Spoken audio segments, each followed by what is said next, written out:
siya. So bro, mo ni pangutana mga igsoon kong mga banggitang safety.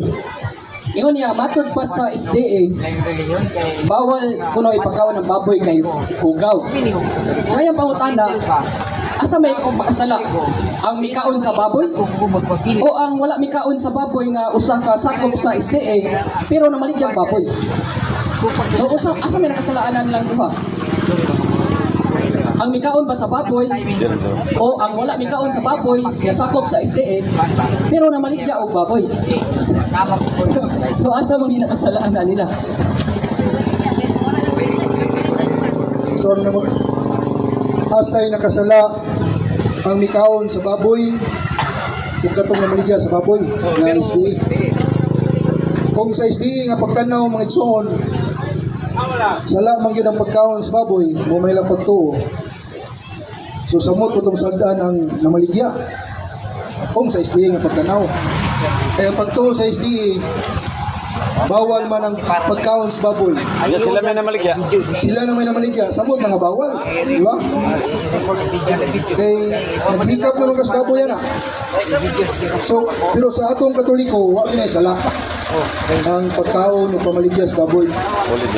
Kaya dili man basihan ang pagkaon sa atong kaluwasan mga igsoon. Manang gingon ni San Pablo. Diya sa Roma 14.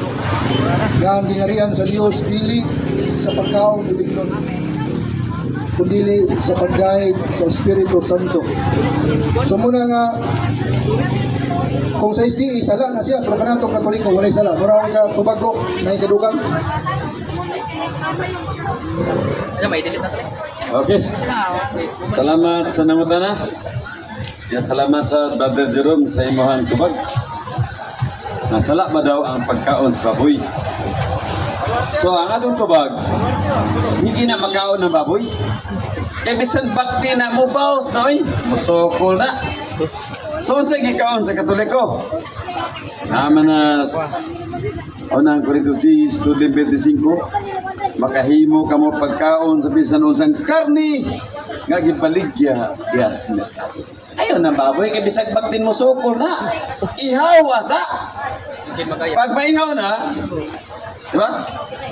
Naamagitay gobyerno, atong sundo ng gobyerno. Maligya kag baboy diha nga wa mo agi dito sa slaughter, dakpon ka. Ano man? Violation na. Illegal mo na. O, illegal na. So ang tanan karni, dalon na sa slaughterhouse. Pag human og ihaw, ha? Ato giniduto na para gwapo ba? Usa ka mag-uuma, o usa ba ka mekaniko, nagkabulingit. Asayti, ulakpok ba, kay mag-uuma man siya, mekaniko man siya.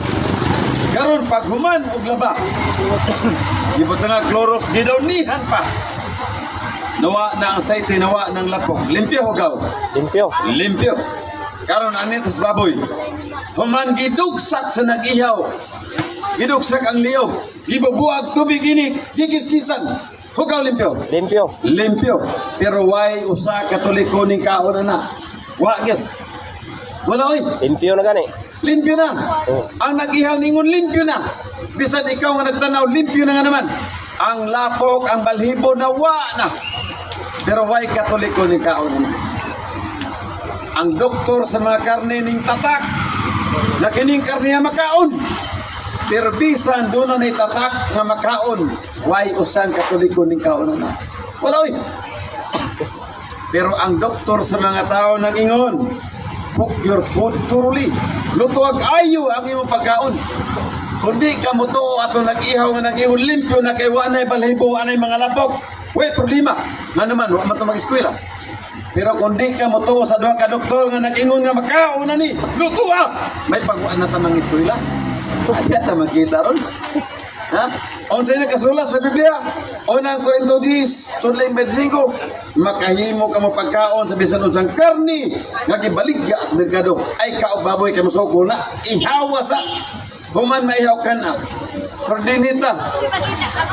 Kinsay dakong sala. Ang ila din daganan ana.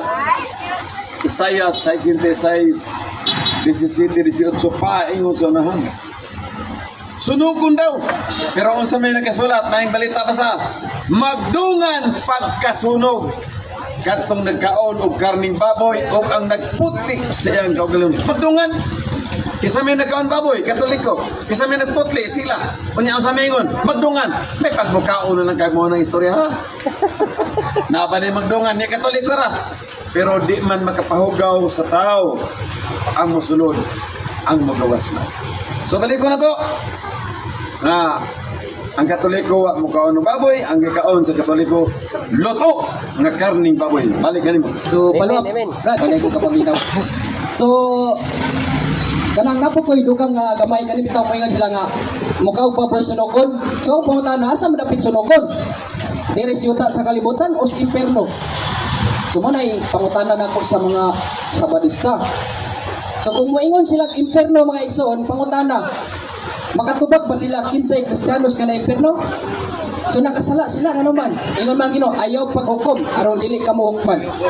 Nya kumuya sila diri sa kalibutan masango maipit gyapon sila kay ngano man. Ingon man sa napulo ka sugo, usa ka sugo, ayaw pagpatay. Unya ikaw og baboy lang isunog. Ikaw kuno sunogon, di ba ka matay. So nakasala sila sa napulo, usa sa napulo ka sugo.